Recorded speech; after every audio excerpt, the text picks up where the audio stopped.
Well, friends, hello and welcome to this latest edition of the Maltcast, my community video podcast that I've been making throughout this COVID crisis, talking to people across North West Hampshire about their experiences, the work they're doing, their concerns about the COVID crisis, how they're coping, how their neighbours are coping, what their organisations are doing to help.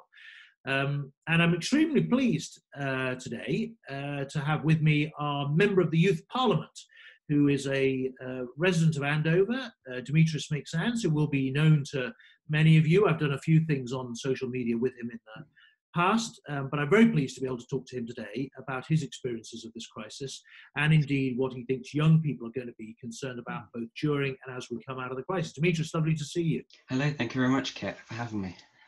Hope you're all well and your family are well. Yes. Both my parents are key workers, still going strong, which is really good. And yes, we're all in this boat together at the moment. Great. Now, it might be a good idea for us just to start by you explaining to our listeners and viewers what being a member of the Youth Parliament entails. How did you become a member of the Youth Parliament? And what have you been doing as part of that role? So, as the Member of Youth Parliament for North West Hampshire, I cover 25,000 young people across South Newbury, Tess Valley and Basingstoke-and-Deane. I was elected back in March 2019, so I've had just over a year under my belt as being the Member of Youth Parliament. And it's been really interesting to see what issues and concerns that young people have.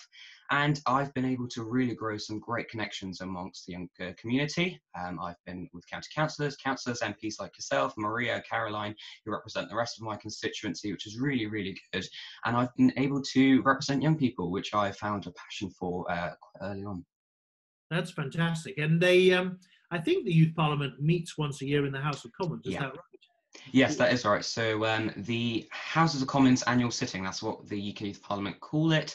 Back in, I think it was the 8th of November last year, 2019, I went to the Houses of Commons.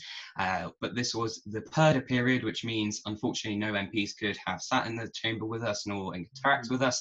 However, it was really interesting just to see the amazing young people that represent other young people across the country, just to speak and to see.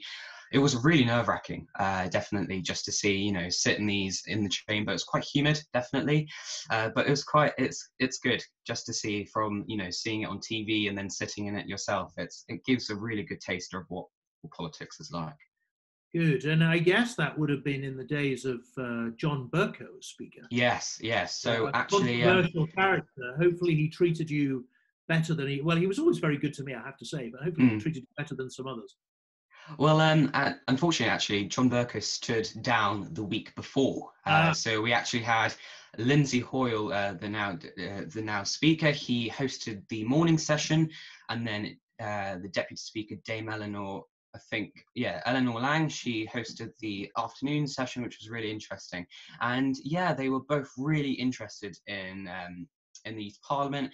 It was Mr. Speaker's, I think, one of the first sittings that he actually sat in the chamber as Speaker, which was really interesting and fascinating. So he was really in the boat with us together. Very good. Nice. Well, I'll tell you a secret about Lindsay. He and his wife rescue pets. And they've rescued all sorts of animals. And so now Boris they have a menagerie.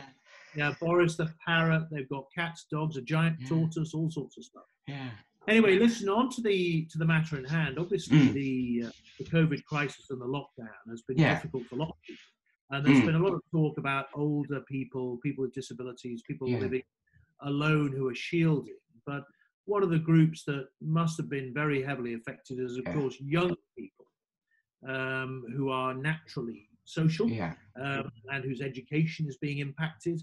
How has the crisis been for you, and what do you think the issues have been during the crisis for younger people?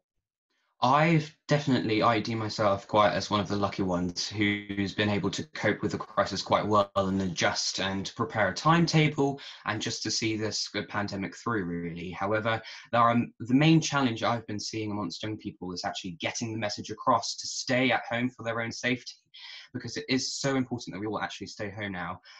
Also, mental health issues have been increasing amongst young people, especially during these times when, as they are uncertain, and young people could start becoming quite lonely, quite anxious. As you say, that we're quite social, and schools have, as soon as schools have closed, there were quite uncertainties amongst what would happen to GCSEs, A levels, and SAT. So that's definitely been. Fortunately, the government has released with Ofqual more guidance on how that will work. So it's definitely cleared up more certainty, and young people will start to actually get their grades in August still, so which is really good. I guess the best piece of advice I could ever tell to my constituents is to stay connected with friends and loved ones, definitely, and to speak to someone. And it was really good to see the government investing an extra £1.6 million to boost the NSBCC, which is actually one of the vital ways that young people can actually get support and advice from lockdown. Yeah, no, I think that's absolutely right. I mean, we're all learning to live our lives online. And while there can be a lot of negatives to online life, it is allowing us to remain connected. The thought occurred to me this morning that if we'd had this pandemic 10 years ago, when the iPhone had only just been invented and the internet was in its infancy, it was only 10 years ago, frankly, we'd be in a very different place. I mean, obviously, there are two aspects to online life which concern me. I mean, one is online safety. And it'd be interesting to get your take on that, because obviously there's a lot of educational stuff that's being pumped out to keep people safe online. But then the other is schooling, which certainly for my kids, has been quite the experience. I'd be interested to hear how you think people are coping with online schooling. We were born up with technology. We were born up with technology, which means, we really have it easy. However, what I found is that I've been able to, adjust quite easily, and especially some young people have. However, new technologies and existing technologies have been used by schools, but I think it's really important that now we as young people continue to, follow lockdown rules and everything else, really. But online school has definitely been an adjustment for many young people, because the physical support from a teacher that you would normally get in a classroom is not present, which means some students might actually find it harder, and those students that don't actually have any access to technology would find it even harder, which is definitely an issue that we've been seeing amongst North West Hampshire. So whatever, we've been trying to see what we can facilitate, really. Okay, great. Yeah, I know that the schools have all been, trying their best to keep pupils up to speed with education online as much as they can. Now, the other issue that I know you've looked at in the past is young people's mental health and the impact that social media can have on that. I mean, what's your sense of what you think the impact is going to be? I mean, you'll be able to tell me whether there are new packages at the moment. I mean, one of the popular ones in politics is Zoom, which we're currently using to record this, and that Facebook is old hat. But I don't know whether some of the new platforms that people are using, TikTok and all the rest, whether they are operating safely, keep safe from harassment and possible appalling people who are on there trying to exploit you. Take us through where you think the state of play is online.